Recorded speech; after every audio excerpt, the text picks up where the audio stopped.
After not seeing him for a month, John just thrust a divorce lawyer's business card at me without even asking, "Are you okay?" Or, "How are you feeling about divorcing a wife who doesn't work? Pay me $1,000 a month as alimony. Sounds good. Take care." John chuckled as he said this, standing beside him. Emily was wrapping her arm around his, wearing a similar smug expression. "Fine, let's undivorce then," I said, so casually that John seemed a bit surprised, but he quickly shared his smile with Emily. "Good thing Jan isn't much of a thinker. It makes my plan easier to execute." After the divorce papers got approved, I decided to start my revenge plan on both of them. I will make them cry as a celebration of my recovery. My name is Sarah Wolf. I'm a 47-year-old illustrator. I'd also work as a children's book author. I just love drawing. I have 2 childhood friends, Jan and Emily. They're important friends to me, and Jan is also my husband. It all started when John asked me out as I was heading to a different college after high school. I was surprised. I thought he was into Emily, but I couldn't say no to a confession from John, whom I had secretly liked. After some thought and consultation with Emily, I accepted John's proposal. Emily's behavior had been a bit problematic since our teens, but she was still a dear friend to both John and me. However, Emily had a tendency to snatch other people's boyfriends and then dump them once they became obsessed with her, causing problems time and again. Her parents were concerned, so John and I often spent time with her to watch over her. John and I got married when we were 25. 4 years later, Emily brought her fiancé into our lives. His name was George, a professional working for a top-tier company. "Nice to meet you, Sarah and John. I've heard so much about you." Looking forward to our future together, George was very polite, and we all got along immediately. We would get together during holidays and vacations, taking trips or going on long train rides to enjoy some drinks. However, things started falling apart after Emily got pregnant 2 years into her marriage. John and I originally had many siblings, so there was no worry about inheritance. So we decided we didn't need children. Both of us loved kids but weren't keen on actively caring for them. Besides, we loved our freedom to travel and enjoy drinks. We often found it heartwarming to see families with children, but it was never more or less than that. When Emily announced her pregnancy, John's attitude started to change. He quit smoking because Emily said she couldn't stand the smell and even offered to drive her to her doctor's appointments using his vacation days. I warned him, "George might get upset if you're always with Emily," but John argued back, "You have work, don't you? She's our childhood friend, and she's reaching out for help." "You're heartless," I said. "I've been buying things and helping where I can, but going with her to the obstetrician is crossing the line." When I said that, John frowned, and then he glared at me. "Why? Because Emily wants it, right? She says she's anxious about the checkup." "I can't just let her go alone if she's anxious. All the more reason for George to go with her, right? If you go with her every time, it's almost like you're the father of the baby in her belly, John." "Jealous. You're not going to get pregnant anyway, so what's the problem?" He didn't take my concerns seriously and instead started to snap, saying I was being annoying. We had hardly ever had a fight during our marriage, but things changed when Emily got pregnant. Our arguments increased, and that didn't change even after Emily gave birth. In fact, Jan started spending even more time with Emily and their child, Emma. But when Emma was 6, an incident occurred. It had to do with the attendees of Emma's graduation ceremonies. The day before the graduation, John suddenly started rummaging through the closet. "John, what are you doing?" "We have a meeting tomorrow." John's workplace had a casual dress code, but there was a rule to wear a suit during client meetings, so he always kept a few suits ready. But they were all thrown on the bed. "Now?" "No, just trying to decide what to wear for the graduation ceremony." "What? You're seriously thinking of attending the graduation? Yeah, George can't make it, Emily asked me. Wait, that's absurd, no matter how you look at it. I inadvertently raised my voice in denial. Immediately, John's face turned sour. I knew he occasionally picked Emma up from kindergarten, and I had done so myself when asked. Yet it was nonsensical for a childhood friend who wasn't even a biological parent to attend a graduation ceremony. What? You still doubt me and Emily? I'm disappointed that you can't even help out. That's not the point. Anyway, I'm attending the graduation tomorrow. So, iron a shirt properly. John said that and abruptly ended the conversation, leaving me behind and going to the bedroom. I had no choice but to call Emily. Hello, Emily. About tomorrow. Ah, sorry about tomorrow. I'm borrowing John. But won't George be upset about the graduation attendance, Sarah? What are you talking about? Obviously, I haven't told George that the graduation is tomorrow. I'll tell him after the ceremony. I was shocked to learn that George didn't know about the graduation schedule. Upon further questioning, it seemed that Emily hadn't informed George about any of the kindergarten events so far, and John had been acting as the father at the kindergarten, which made me dizzy with its selfishness. Wait a minute, Emily. Isn't that extremely unreasonable? It's disrespectful to George, and just because he's a childhood friend. What's wrong, Sarah? You're scary. Well, see you tomorrow. Wait, Emily. I was trembling with anger at Emily, who unilaterally hung up the phone. Still, in the end, I ironed a shirt, prepared a tie, and the next morning saw John off to Emma's graduation ceremony. Since then, Emily and John started going out more frequently, from once a month to once a week, and then to 3 times a week.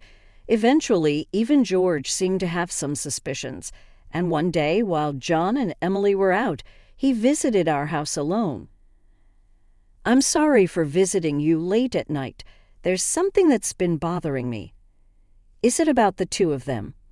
Yes, I would like you to take a look at this. George showed me the GPS history he had installed in Emily's car. It showed that she had been staying at a hotel 3 times a week. All of those days, she was out with Jan, and just by looking at George's face, I understood what that meant. What do you want to do, George? I want to take revenge on those 2. Me too. I can't forgive them for betraying us after all this time. We started planning our revenge on them secretly. First, I started by increasing my income. Because I had been saving by doing housework and taking care of Emma, my income had drastically decreased. George switched to working from home, and when Emily and John would go out, he would bring Emma to my house, and we would take care of her together. Neither Emily nor John realized that we knew about the relationship, and we were able to gather solid evidence. Once we had collected enough evidence and were ready to take our revenge, we discovered a shocking truth about Emma. George and I struggled with the decision, but we both agreed that we didn't want to hurt young Emma. So we decided to wait until she was an adult to take our revenge. However, even though we decided to endure for 10 years, I was struck with a serious illness. I needed long-term hospitalization, and even at best, I wouldn't be discharged for at least 2 years. Although I could work from the hospital room, it was certain that I would have to reduce my workload. After informing George about the situation, I consulted John. However, John's reaction was no different from when we were making small talk. I'll visit you once in a while. I felt that Gian no longer had any affection for me, as he didn't even ask about my condition or the name of the disease. In reality, Gian only visited once a month or once every 2 months. And after Emma's 15th birthday, she started acting strangely. Although she used to visit me almost every day right after I was hospitalized, she became distant. However, neither George nor I could figure out why, and we were puzzled. Even when we asked Emma, she just said, "Don't worry about it." However, we ended up learning the reason from Jan, who rarely showed up. "Hey, it's been a while." "Yeah, it has." Jan, who had completely transformed his appearance into something flashy, walked in without even knocking. After not seeing him for a month, John just thrust a divorce lawyer's business card at me without even asking, "Are you okay?" or "How are you feeling?" "Divorcing a wife who doesn't work. Pay me $1,000 a month as alimony. That's the deal, so take care," John said, grinning from ear to ear. Beside him, Emily wrapped her arms around Jan's with a similar expression on her face. "Fine, let's divorce then."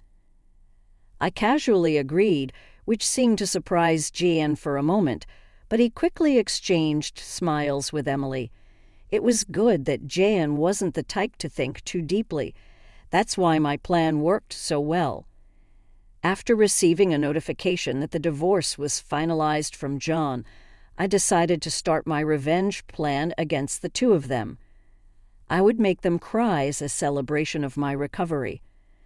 I promptly started to take action.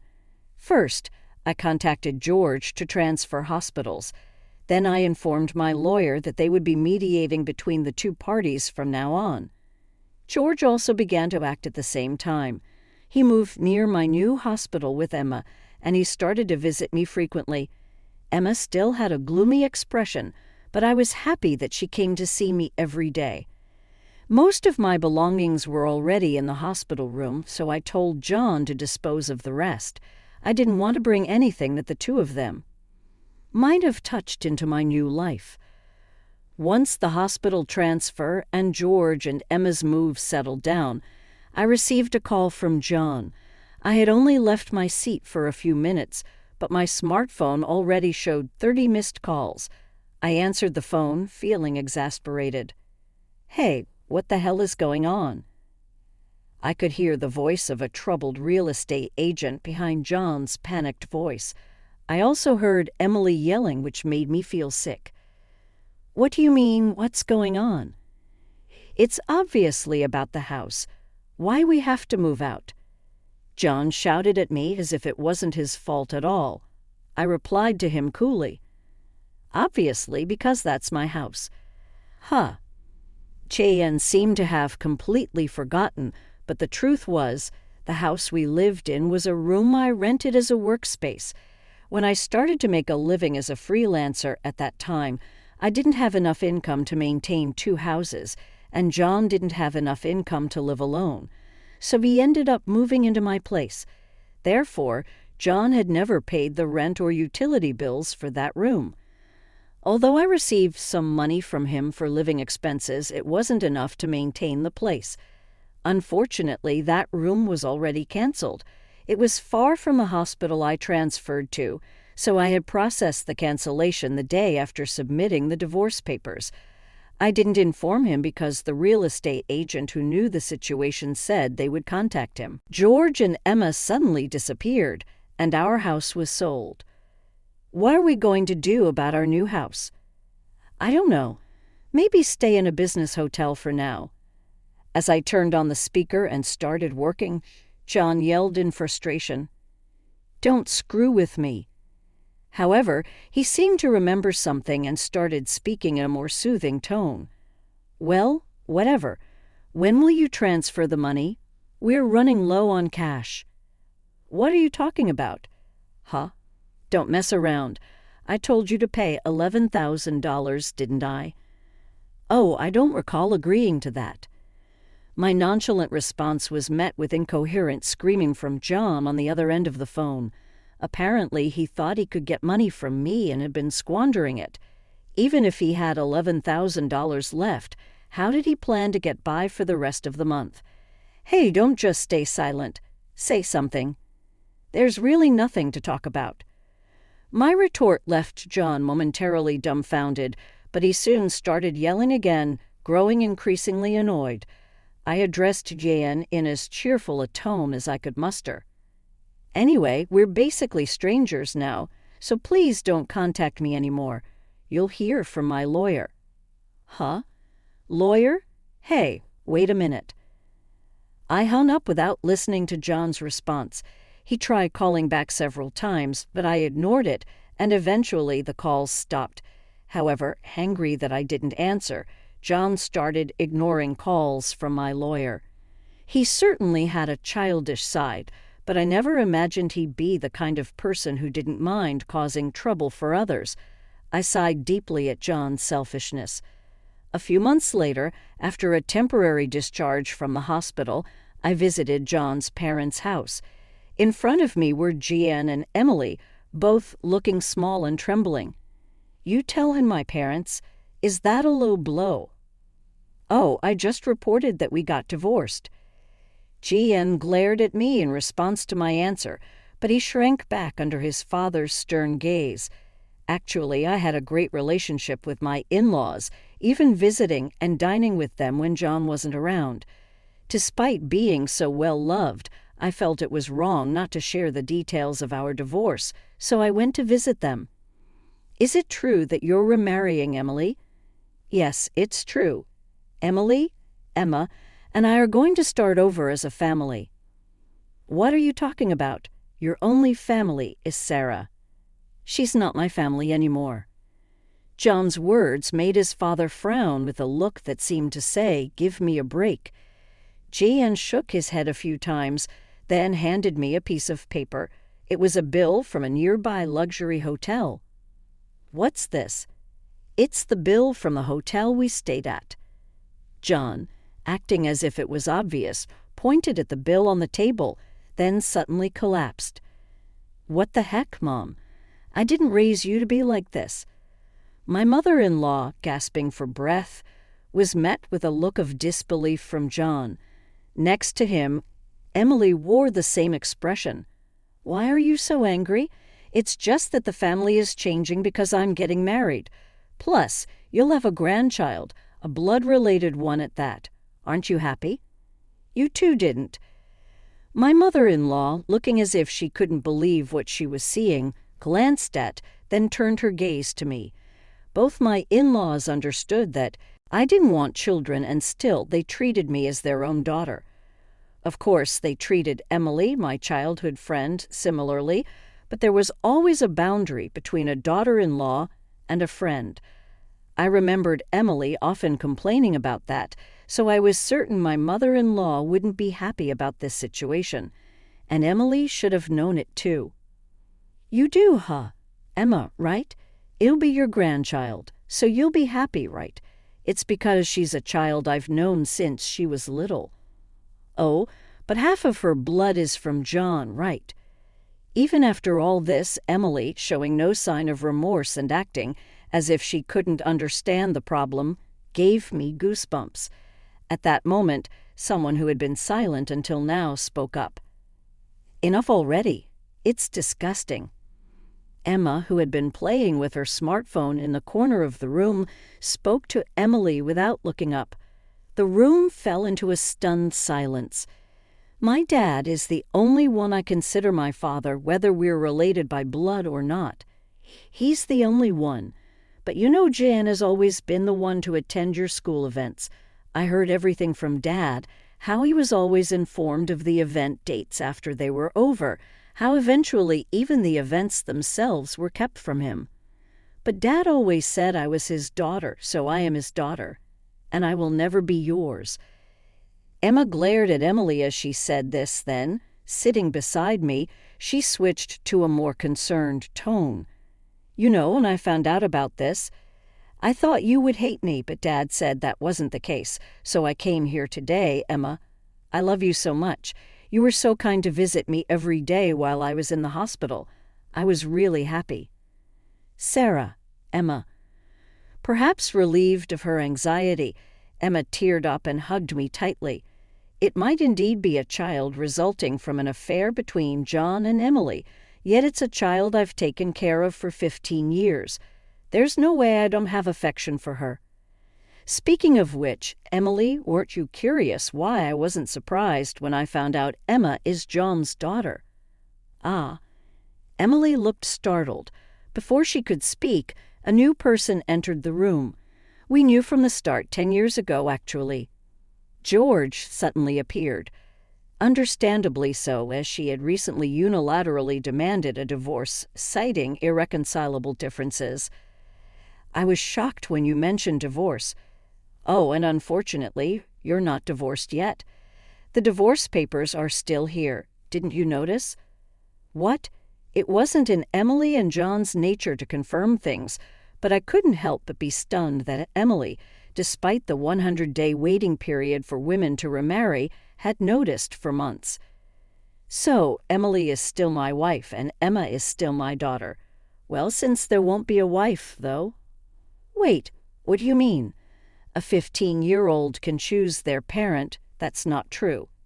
Emma wants to be with Mom, right? Emily said that and looked at Emma. Emma frowned at Emily and held my hand.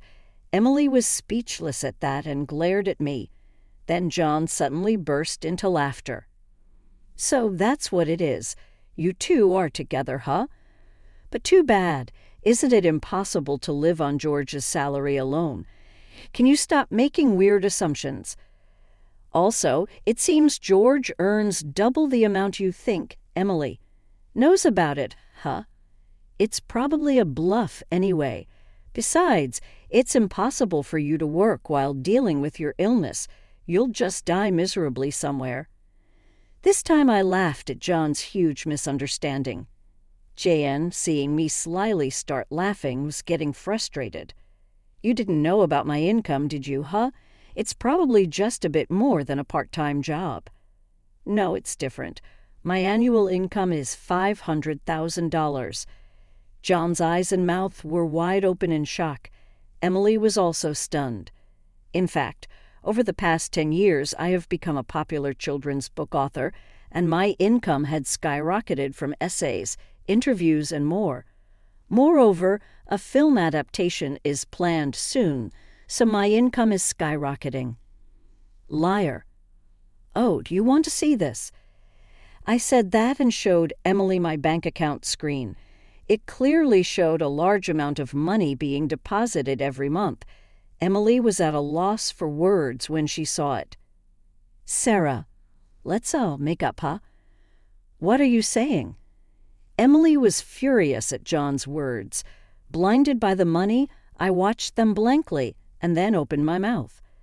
Well, if you want to get married, feel free. Oh, and I'll definitely take the compensation for damages. Sarah, wait.